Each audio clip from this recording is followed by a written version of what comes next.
The machine that wouldn't die. The first sign that something was wrong wasn't the silence. It was the birds. Every morning before sunrise, the old irrigation station at the edge of the village came alive with noise. Sparrows nested beneath the corrugated roof. Swallows skimmed over the canal. Even before the pump started, the place felt awake. Then one morning, the birds weren't there. The station sat still beneath a pale orange sky, surrounded by fields that were already beginning to yellow under the summer heat. By noon, word had spread. The main pump had stopped. Farmers gathered outside the concrete building in small groups. Some stood with folded arms.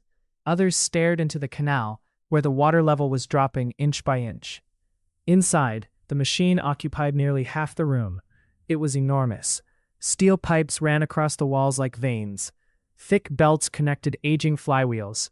Layers of faded paint covered surfaces that had been repaired so many times that nobody could remember their original color. The pump had been running for decades, longer than most villagers could remember, and now it refused to start. A technician from the district office arrived that afternoon. He inspected gauges, checked valves, listened to bearings, and spent 2 hours taking measurements. When he finally packed his tools, his face said everything. "It's finished," he told the village council leader. "Honestly, I'm surprised it lasted this long." Nobody argued. Machines aged, machines broke. That was life. But as the days passed, more specialists came. One drove 3 hours from the city. Another arrived with expensive diagnostic equipment. Their conclusions were nearly identical. The machine wasn't worth saving. Replacement parts no longer existed. The design was outdated.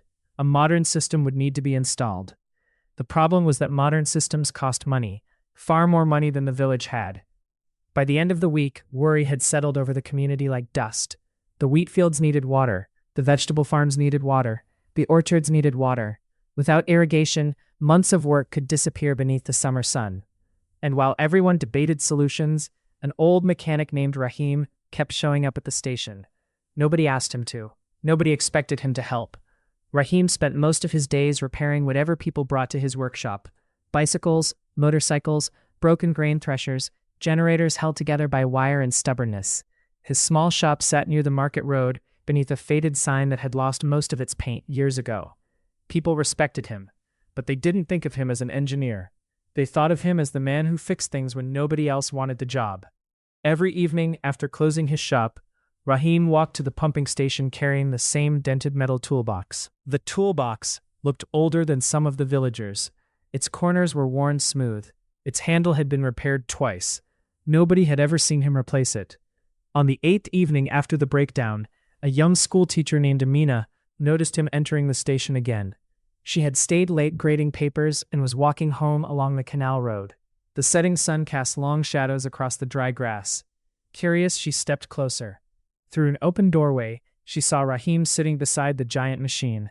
Not repairing it, not dismantling it, just sitting there, listening.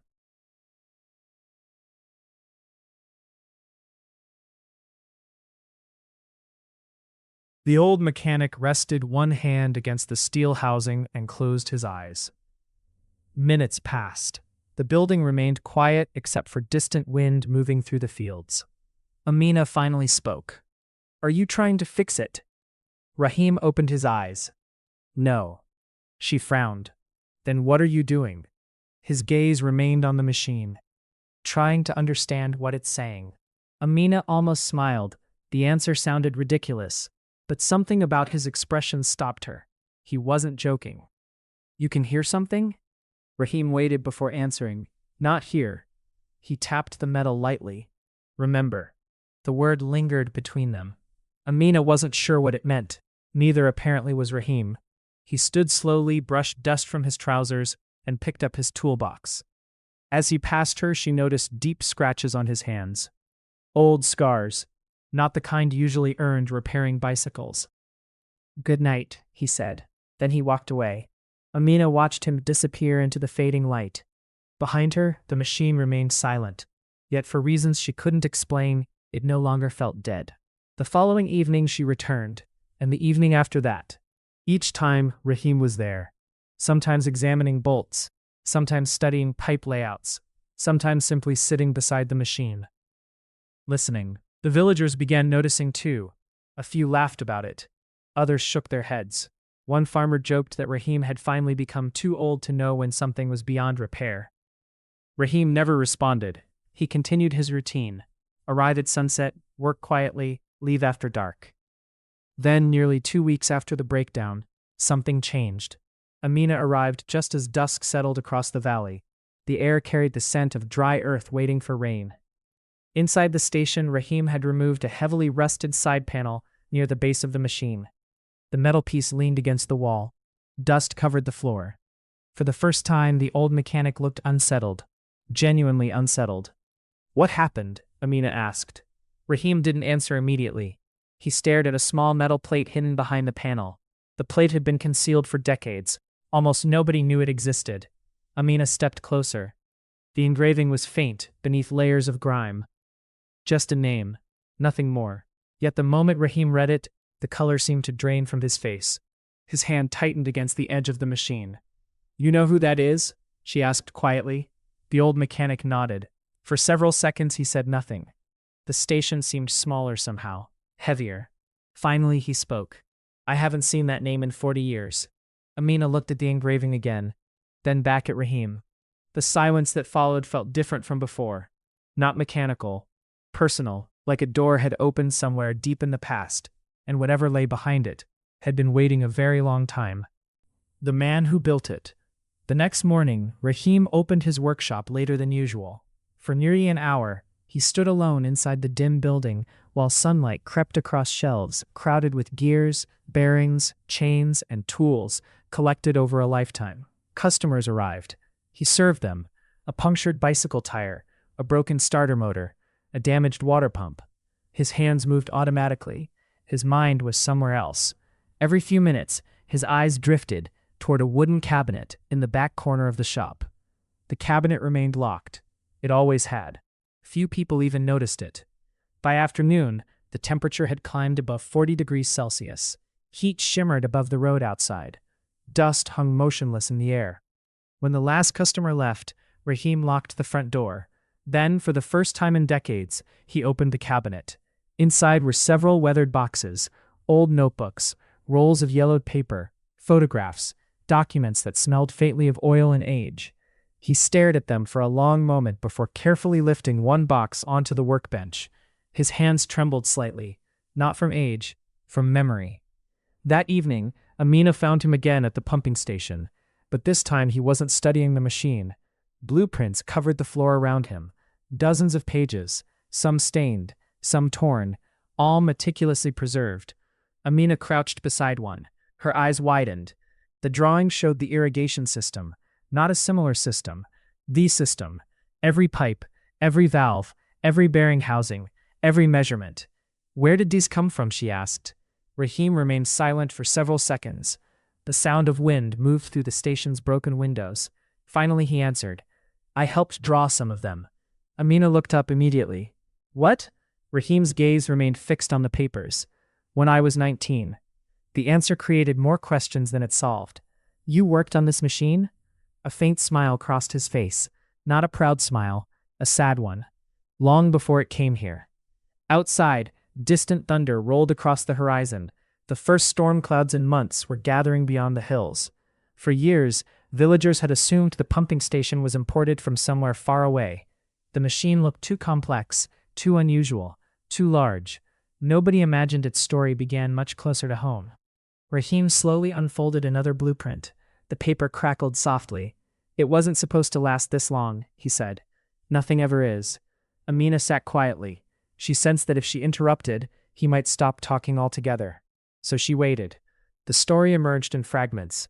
40 years earlier, a small engineering project had been launched in the region. Funding was limited. Equipment was scarce. Many of the engineers were young. Some were barely older than university students. But they believed they could build something durable enough to support farming communities that larger development programs ignored. The project's lead engineer was a man named Karim, the same name engraved behind the rusted panel.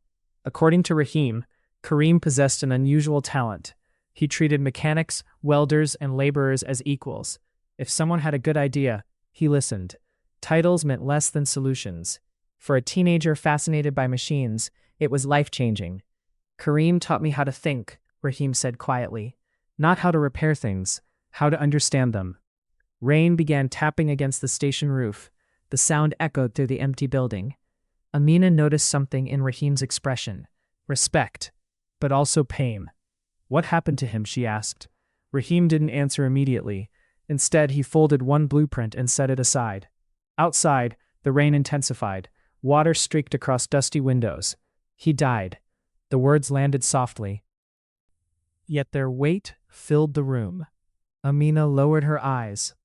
I'm sorry. Rahim nodded. For a moment, neither spoke. The machine stood silent beside them, a giant shadow in the darkness. Then Amina asked the question that had been growing in her mind. If you helped build it, why did you never tell anyone? Rahim looked toward the machine. The answer took a long time, because it wasn't simple, because it wasn't something he had rehearsed. After the accident, he finally said, I stopped talking about those years. The accident. Amina noticed the word immediately. Not an explanation, a doorway, a glimpse of something unfinished. Rahim walked toward the machine and rested a hand against its steel frame. When we were testing an earlier version, a pressure system failed. Rain hammered the roof overhead. We lost a worker. The silence afterward felt heavy. Amina understood enough not to press further. But she also understood something else. The guilt had never left him. For decades, Rahim had carried that memory alone. Perhaps he blamed himself. Perhaps he blamed the project. Perhaps neither explanation was complete. Human grief rarely is. The storm continued throughout the evening. Lightning flashed beyond the windows. Thunder rolled across the valley. Under the flickering light, Rahim spread more drawings across the floor.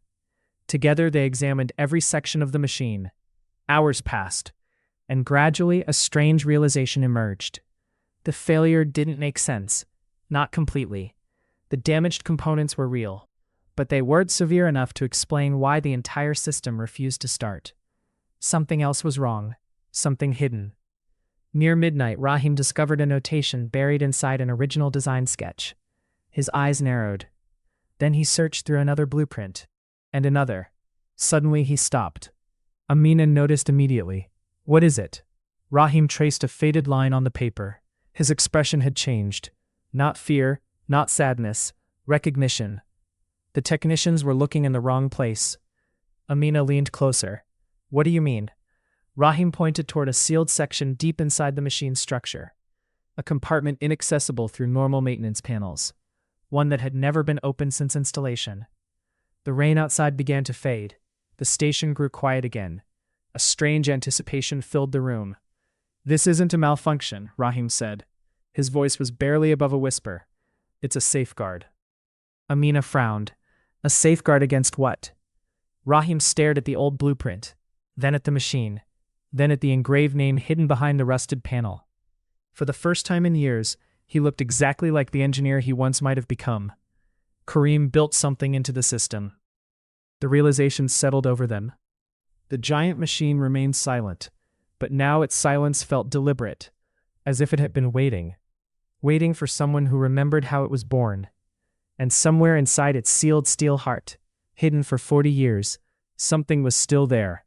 Something Kareem had left behind. The last thing he left behind. By the third week without water, the village had become quieter. Not because people had stopped working, because they had started calculating. Every farmer knew exactly how many days remained before crops would begin to fail. Every household measured water more carefully. Every conversation eventually returned to the same question.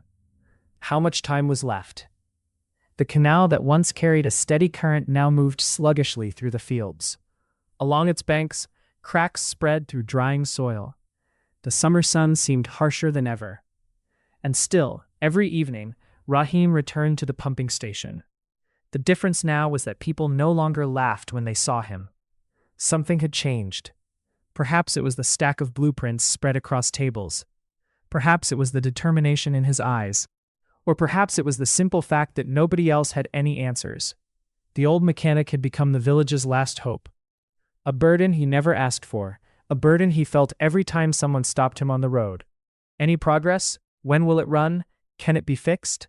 Rahim always gave the same answer: I don't know yet.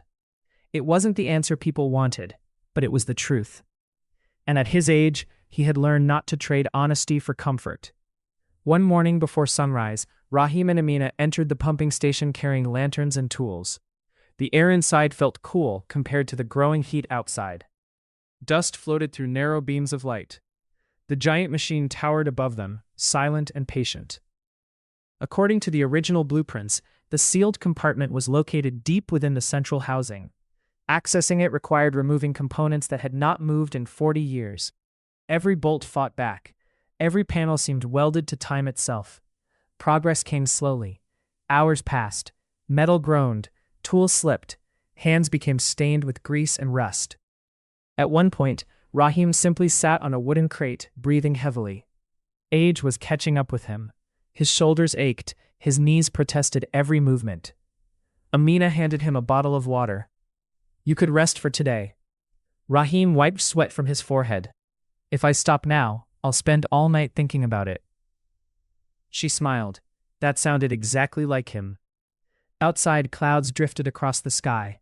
For the first time in weeks, the temperature felt slightly cooler. Inside the station, another panel finally came loose. A hollow metallic sound echoed through the room. Rahim froze. Amina looked at him. Neither spoke. Slowly, carefully, Rahim pulled the panel away. Behind it sat a narrow compartment no larger than a toolbox. For several seconds they simply stared. The compartment wasn't empty. A weathered package rested inside, wrapped in oilcloth, protected from moisture, protected from time, protected by someone who expected it to be found one day. Rahim's hands trembled as he lifted it out. The cloth had darkened with age. The knots remained intact, as though they had been tied yesterday. The old mechanic sat down and carefully opened the bundle. Inside was a notebook. Nothing more. No hidden machinery, no replacement part, no miraculous solution, just a notebook. For a moment, disappointment crossed Amina's face. Then Rahim opened the first page, and everything changed. The notebook belonged to Karim. Page after page contained handwritten observations, maintenance instructions, engineering sketches, and explanations of design decisions that had never appeared in official documents. It wasn't simply a technical manual. It was a conversation across time, a record created by a man who understood that machines outlive memories. For hours they read together. The afternoon sunlight shifted across the floor as they turned each page. Some entries were highly technical. Others were surprisingly personal. Karim described challenges during construction, mistakes that nearly ended the project. Lessons learned from welders, laborers, and mechanics. Names of workers whose contributions had never been officially recognized. And near the end of the notebook, they found a final section. The handwriting appeared slightly less steady, as though it had been written late at night after a long day. Rahim read silently, then stopped. Amina noticed moisture gathering in his eyes. What does it say? For several moments, he couldn't answer. Finally, he handed her the notebook. The message wasn't addressed to government officials, or future engineers, or project managers. It was addressed to whoever eventually opened the compartment, whoever cared enough to keep the machine alive. The note spoke about responsibility, about craftsmanship, about leaving something useful behind, not for recognition, not for awards, simply because communities depended on it. Near the bottom, one sentence stood alone, a simple sentence, a quiet sentence, the kind Karim would have written. If this machine is still standing, it means someone refused to give up on it. Rahim closed the notebook. For years he had carried guilt. For years he had remembered the accident, the mistakes, the losses, the opportunities abandoned. But sitting there in the fading afternoon light, he realized something important. Karim had never defined their work by failure. He had defined it by service, by persistence, by the people who benefited from it. And suddenly the weight Rahim had carried for 4 decades felt lighter. Not gone, but lighter. The following morning, repairs began. Not dramatic repairs, not impossible repairs. The notebook revealed a hidden startup sequence built into the safeguard system, a procedure forgotten because nobody knew it existed. Over 2 days, Rahim carefully followed Karim's instructions. Villagers gathered outside the station. Some watched from a distance. Some brought food. Some simply waited. No speeches were given. No promises were made, only work, steady work, the kind Rahim had spent his entire life doing. Then, just after sunrise on the third day, everything was ready. The station stood silent. Golden light filtered through the windows.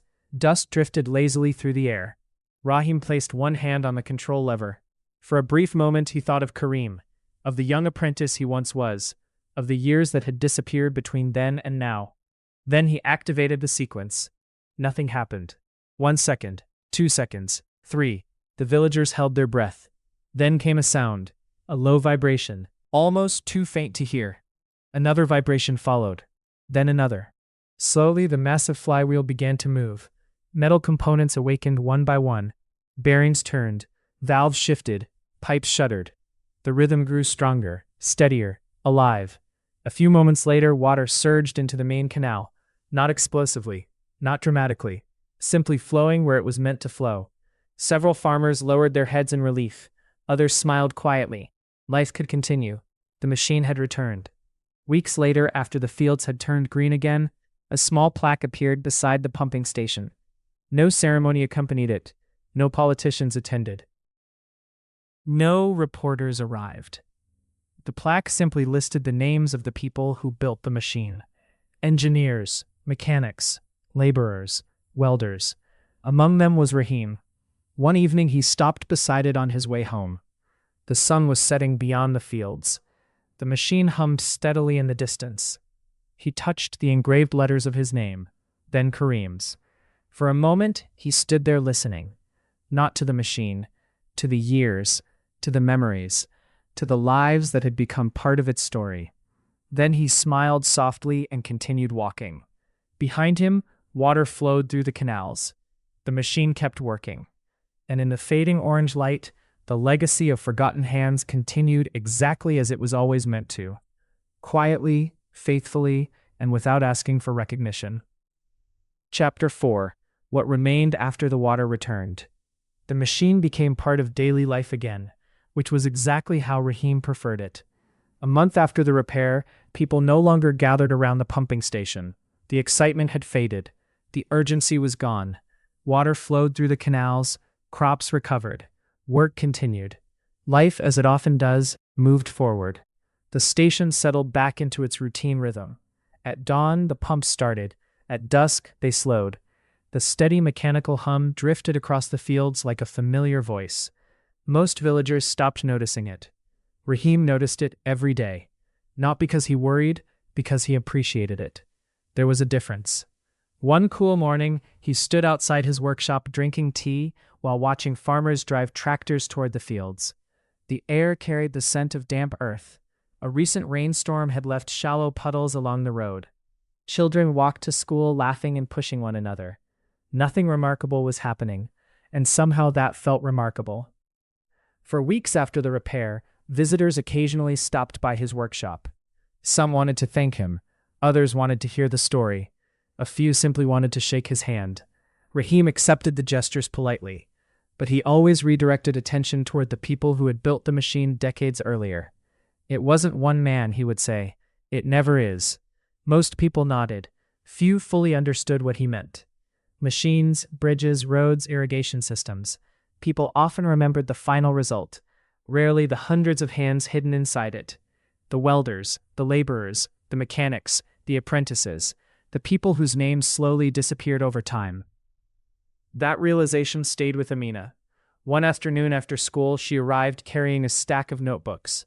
Rahim looked up from repairing a motorcycle engine. "What is all this?"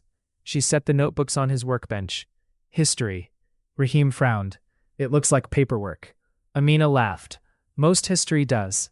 Over the following months, she began interviewing older villagers, retired workers, former farmers, families of men who had helped construct the irrigation network. Stories emerged from forgotten corners of memory. Photographs appeared from dusty boxes. Letters surfaced. Documents long believed lost were discovered in storage rooms and attics. Piece by piece, the story of the machine expanded beyond blueprints and steel. It became a story about people. A story about a generation that built things without expecting recognition. A story about sacrifice, mistakes, perseverance, and service. Eventually, the school created a small local history project. Students recorded interviews, collected photographs, documented memories. Many of them had never spoken to the village's older residents before. The conversations surprised everyone. One student learned that his grandfather had helped pour the station's foundation. Another discovered that her grandmother had prepared meals for construction crews during the project. The machine connected people in ways nobody anticipated, including Rahim. For years, he had kept distance between himself and the community. Not intentionally, not out of bitterness, simply because grief has a way of shrinking a person's world. You stop attending gatherings, you avoid old conversations, you keep moving forward without realizing how much you've left behind. Now, gradually, that isolation began to loosen. He found himself staying longer at community events, accepting invitations, sharing stories, sometimes even laughing. The change was subtle. Most meaningful changes are. One evening near the end of autumn, Amina visited the pumping station alone. The sky glowed with fading shades of gold and purple. The machine hummed steadily inside the building. She carried a folder containing copies of every interview, photograph, and document collected during the project. The archive was growing. Future generations would know the story, not perfectly. No history is perfect, but they would know enough. As she stood near the plaque, she noticed a familiar figure approaching along the canal path. Rahim. His pace was slower these days. Age made sure of that. When he reached the station, he stopped beside her. Neither spoke for a while. The machine provided all the sound they needed, a steady rhythm, reliable, comforting. Finally, Amina handed him the folder. He opened it carefully. Inside were photographs of workers standing beside the machine during construction. Young faces, confident faces, faces untouched by time. Among them stood a 19-year-old apprentice named Rahim. For several seconds, he simply stared. Then he smiled. Not with pride, with gratitude, the kind that comes from realizing something important has been preserved. They won't be forgotten now, Amina said. Rahim closed the folder. His eyes remained on the photograph. He replied softly, "They won't." The sun dipped below the horizon. The first evening lights appeared across the village. Somewhere in the distance, children were playing football. A tractor engine rumbled along a dirt road. Life continued exactly as it should. Rahim looked toward the field stretching beyond the canal. Green, healthy, alive. The machine still worked. The water still flowed.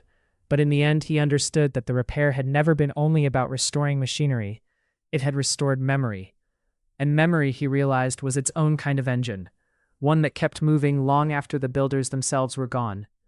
As darkness settled over the valley, Rahim and Amina began the walk back toward the village. Behind them, the pumping station continued its quiet work, faithful, unnoticed, necessary, just like the people who built it.